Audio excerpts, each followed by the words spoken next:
தந்தை, மகன், தூயாவியாரின் பெயராலே ஆமென்.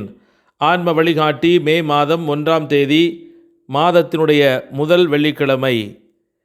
நமது குடும்பங்களை இயேசுவின் மதுரமான திரு இருதயத்திற்கு ஒப்பு கொடுத்து மன்றாடுவோம். இயேசுவின் மதுரமான திரு இருதயமே, கிறிஸ்தவ குடும்பங்களுக்கு தேவரீர் செய்து வரும் சகல உபகாரங்களையும் சொல்ல முடியாத உமது நன்மைத்தனத்தையும் நினைத்து நன்றியறிந்த பட்சத்தோடு உமது திருப்பாதத்தில் சாஷ்டாங்கமாக விழுந்து கிடக்கிறோம். நேசமுள்ள இயேசுவே, எங்கள் குடும்பங்களில் உள்ள சகலரையும் உமக்கு ஒப்பு கொடுக்கிறோம். தேவரீர் எங்களை ஆசீர்வதித்து இப்போதும் எப்போதும் உமது திரு இருதய நிழலில் நாங்கள் இளைப்பாறச் செய்தருளும். தவறி எங்களில் எவராவது உமது திரு இருதயத்தை நோகச் செய்திருந்தால் அவர்கள் குற்றத்திற்கு நாங்களே நிந்தை பரிகாரம் செய்கிறோம். உமது திரு இருதயத்தை பார்த்து எங்கள் பரிகாரத்தை ஏற்றுக்கொண்டு அவர்களுக்கு கிருபை செய்தருளும். இதுவுமன்றி உலகத்தில் இருக்கும் சகல குடும்பங்களுக்காகவும் உம்மிடத்தில் மன்றாடுகிறோம். பலவீனர்களுக்கு பலமும், விருத்தாப்பியருக்கு ஊன்றுகோலும், விதவைகளுக்கு ஆதரவும், அனாதை பிள்ளைகளுக்கு தஞ்சமாயிருக்க தயை புரியும்.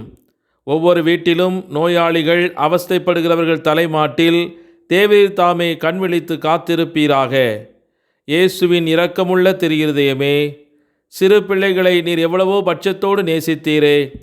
இந்த பங்கில் உள்ள சகல பிள்ளைகளையும் உமக்கு ஒப்பு கொடுக்கிறோம். அவர்களை ஆசீர்வதியும், அவருடைய இருதயத்தில் விசுவாசத்தையும் தெய்வ பயத்தையும் வளரச் செய்யும். ஜீவிய காலத்தில் அவர்களுக்கு அடைக்கலமாகவும் மரண சமயத்தில் ஆறுதலாகவும் இருக்கும்படி உம்மை மன்றாடுகிறோம். திவ்ய இயேசுவே, முறைமுறையாய் உமது திரு சிநேகத்தில் ஜீவித்து மரித்து நித்திய காலமும் எங்கள் குடும்பம் முழுவதும் உம்மோடு இளைப்பாறச் செய்தருளும். ஆமேன். மத்தேயு நற்செய்தி 14ஆம் அதிகாரம் 55 முதல் 56 முடிய உள்ள இறைவார்த்தைகள். இவர் தச்சருடைய மகன் அல்லவா? யாக்கோபு, யோசேப்பு, சீமோன், யூதா ஆகியோர் அவருடைய சகோதரர்கள் அல்லவா? இவர் சகோதரிகள் எல்லோரும் நம்மோடு இருக்கிறார்கள் அல்லவா?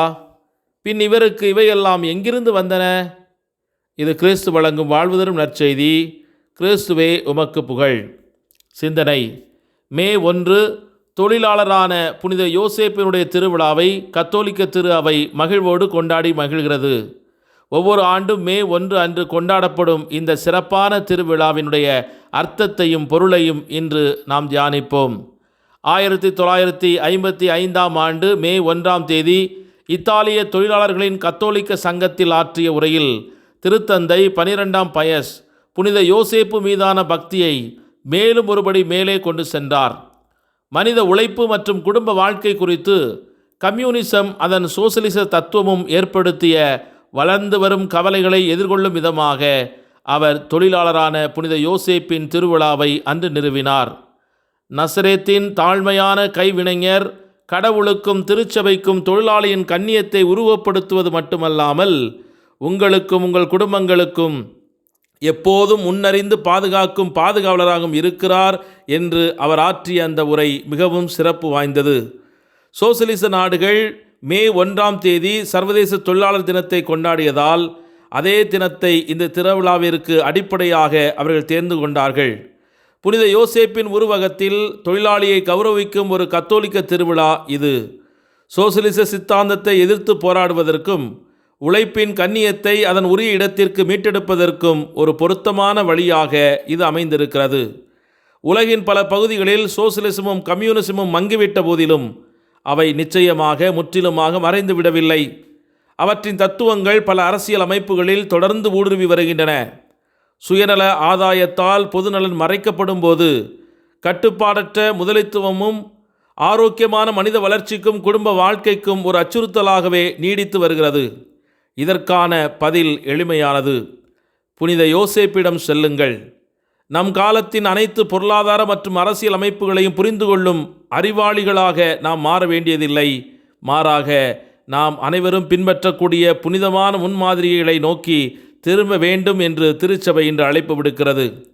உழைப்பாளிக்கும் குடும்பத்திற்கும் புனித யோசேப்பு ஒரு நீதியுள்ள மனிதர், ஒரு விசுவாசமான கணவர் மற்றும் தந்தை, தன் குடும்பத்தின் மீது முதன்மையான அக்கறை கொண்ட ஒரு கடின உழைப்பாளி, ஒரு பாதுகாவலர் மற்றும் காப்பாளர், கடவுளின் கீழ்ப்படிந்துள்ள ஊழியர், தாழ்மை உள்ளவராகவும் வெளிச்சத்திலிருந்து மறைந்தவராகவும் ஆனால் தாம் செய்யும் அனைத்திலும் விசுவாசமுள்ளவராகவும் இருக்கிறார் என்பதை அவரது வாழ்க்கை நமக்கு தெள்ளத் தெளிவாக எடுத்து காட்டுகிறது.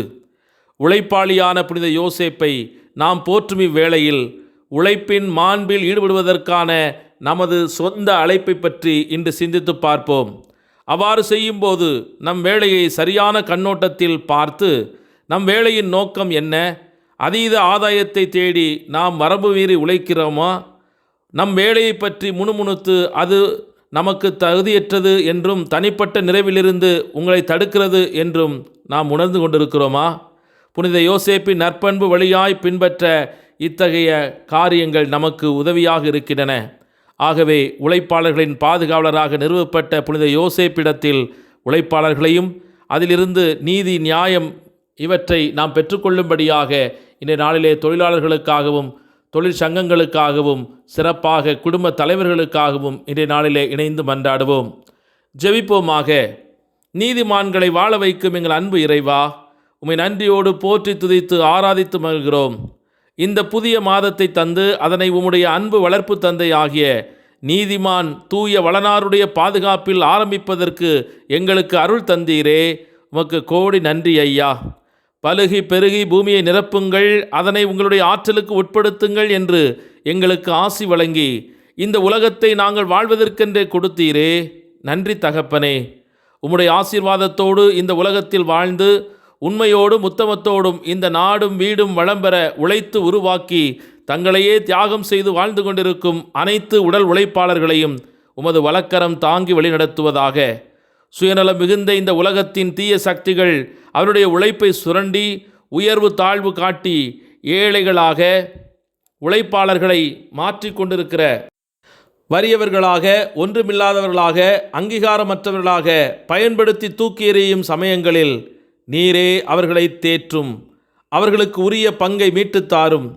உழைக்க மனமில்லாதவர் உண்ணலாகாது என்று தூய பவுலடியார் சொல்வதைப் போல ஒவ்வொரு நாளும் எங்களுடைய கடமைகளை முணுமுணுக்காமல், வாதாடாமல், சோம்பேறித்தனங்களை விட்டுவிட்டு உம்மை கண்முன் கொண்டு எனக்கான பரிசு உம்மிடம் இருக்கிறது என்பதை மனதில் இருத்தி தாராள உள்ளத்தோடு குடும்ப நலன்களுக்காக, சமூக முன்னேற்றத்திற்காக மனமுவந்து உழைக்கும் அருளை தாரும். சோம்பேறித்தனத்தின் ஆவியினால் இன்று பாவத்திலும் பலவீனத்திலும் வீழ்ந்து கொண்டிருக்கிற இந்த இளம் தலைமுறையினரை நாங்கள் ஒப்புக் கொடுக்கிறோம். ஆண்டவரே, அவர்கள் மீது இரக்கமாயிரும். தக்க வேலை வாய்ப்பை அவர்களுக்கு தந்தருளும். படிப்புக்கேற்ற வேலையும் கூலியையும் அவர்கள் பெற்றுக்கொள்வார்களாக. எந்த வேலையும் கீழ்த்தரமாக நினைக்காமல் சகலத்தையும் உமது மகிமைக்காக, சமூக மாற்றத்திற்கான அழைப்பாக ஏற்று அதனை செய்து முடிக்க எங்கள் ஒவ்வொருவருக்கும் அருள் தாரும். இன்றைய நாளிலே சாமானிய மனிதர்களாக உலகத்தின் முன்பாக தோன்றுகிற படைப்பாளிகள் அனைவரையும் நீர் ஆசீர்வதித்து புனிதப்படுத்தும். சிறப்பாக துப்புரவு தொழிலாளர்கள் இந்த சமூகம் நலமாக வாழ்வதற்காக தங்களையே கீழ்த்தரமானது என்று உலகத்தினரால் கருதப்படுகிற சகல வேலைகளையும் தாராள உள்ளத்தோடு செய்து வருகிற அனைத்து மக்களையும் நீர் கனிவோடு கண்ணோக்கி அவர்களை ஆசீர்வதித்து உயர்த்த வேண்டும் என்று எங்கள் ஆண்டவராகிய கிறிஸ்து வழியாக மன்றாடுகின்றோம். ஆமேன். இயேசுவின் மதுரமான தீர்தயமே, எங்கள் ஒவ்வொருவருடைய குடும்பங்களையும் உம்முடைய அன்பிலே மறைத்து பாதுகாத்து வழிநடத்துவீராக. ஆமேன். எல்லாமல்ல இறைவன், தந்தை, மகன், தூய் ஆவியானவர் உங்கள் அனைவரையும் நிறைவாக ஆசீர்வதித்து புனிதப்படுத்தி வழிநடத்துவாராக. ஆமேன். இயேசுவுக்கே புகழ், இயேசுவுக்கே நன்றி. மரியே வாழ்க. இயேசுவின் இரத்தம் ஜெயம்.